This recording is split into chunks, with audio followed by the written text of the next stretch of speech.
ಬಡತನ ಯಾರೂ ಬಯಸೋದಿಲ್ಲ, ಬಟ್ ಸಿರಿತನ ನಮಗೆ ಸಾಮಾನ್ಯವಾಗಿ ಬರೋದಿಲ್ಲ. ಅದಕ್ಕೆ ಕಷ್ಟಪಡಬೇಕಾಗತ್ತೆ. ಹಾಗೆ ಯಾವ ರೀತಿಯಲ್ಲಿ ನಾವು ದುಡ್ಡನ್ನ ಮಾಡಬೇಕು ಅಂತ ಕಲಿಬೇಕಾಗತ್ತೆ. ಈಗ ಭಾಳಷ್ಟು ಹೆಣ್ಮಕ್ಳು ಹೊರಗಡೆ ಹೋಗಿ ದುಡಿಲಿಕ್ಕೇನೋ ಆಸೆ ಪಡ್ತಾರೆ. ಆದರೆ ಅವ್ರಿಗೆ ಮಕ್ಕಳ ರೆಸ್ಟ್ರಿಕ್ಷನಿಂದನೋ ಮನೇಲಿ ಕೆಲಸಗಳ ರೆಸ್ಟ್ರಿಕ್ಷನ್ದಿಂದನೋ ಯಾವುದೋ ಒಂದು ಕಾರಣಗಳಿಂದ ಹೋಗೋಕ್ಕೆ ಆಗ್ತಾ ಇರಲ್ಲ. ಸೊ ಅಂಥವ್ರು ಮೋಸ್ಟಾಗಿ ಅಂದ್ಕೊಳ್ಳೋದು, ನಾವು ಯಾಕೆ ಸೋಷಿಯಲ್ ಮೀಡಿಯಾ ಮುಖಾಂತರ ಒಂದು ಕರಿಯರ್ನ ಸೆಟ್ ಮಾಡ್ಕೊಬಾರ್ದು ಅಂತ. ಬಟ್ ಭಾಳಷ್ಟು ಜನಕ್ಕೆ ಜೋಶ್ ಏನಿರುತ್ತೆ, ಬಟ್ ಯಾವ ರೀತಿ ಮಾಡಬೇಕು ಅಂತ ಗೊತ್ತಿರಲ್ಲ. ಈಗ ಸೋಷಿಯಲ್ ಮೀಡಿಯಾ ಮುಖಾಂತರ ನಾವು ಭಾಳಷ್ಟು ವೇಸಲ್ಲಿ ಅರ್ನಿಂಗ್ ಮಾಡ್ಬೋದು.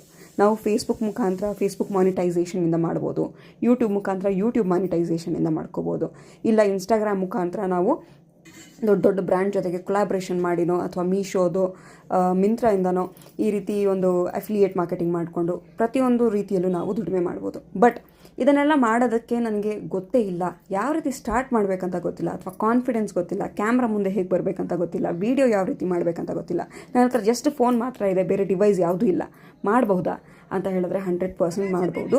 ಅದಕ್ಕೆ ನೀವು ಕಲಿಬೇಕಾಗತ್ತೆ.